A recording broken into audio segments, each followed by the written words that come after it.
Sean Strickland is on a 2-fight losing skid for the first time in his career after dropping a split decision to Cannonier in Saturday's UFC Fight Night 216 headliner, the final UFC main event of 2022. This was a close fight, not a ton of action to go off.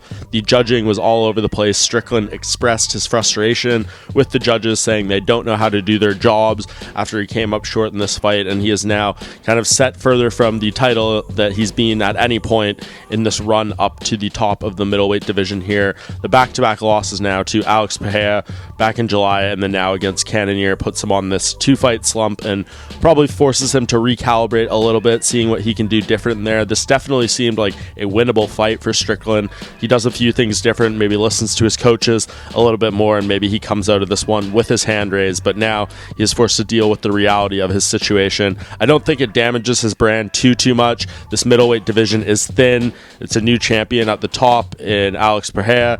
There's a lot of things that can kind of happen in the next few months here that could put Strickland back into the title conversation, but he absolutely needs to get a win here. And I think when you look over the top 10 in this weight class, kind of who makes sense for him, he's been getting some top level strikers in the past few fights. Maybe you mix it up this time and give him a bit of a different style, and the name that kind of jumps off the page to me right now would be Derek Brunson. Brunson is a guy who's obviously been near the top of this weight class for a very long time now. He's struggled to get over the hump himself in his own career, but still a top level fighter. Not sure how many more he has left in the tank. He's hinted at retirement in recent fights, but I think he seems like he's wanting to get back there at some point in 2023 and kind of see if he can maybe make one last push towards the title. I think Strickland would be a good name for him. I think those two would probably have an interesting build up to the fight, and the fight itself could be compelling from a stylistic approach. So Strickland wins that one. He's kind of back in the conversation, maybe another win after that, and then he's looking at maybe a title eliminator or something like that. So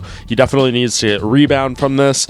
As I said, the first 2-fight losing skid of his career, but I do think Brunson would be an interesting matchup and a winnable one that could potentially put Strickland back on track.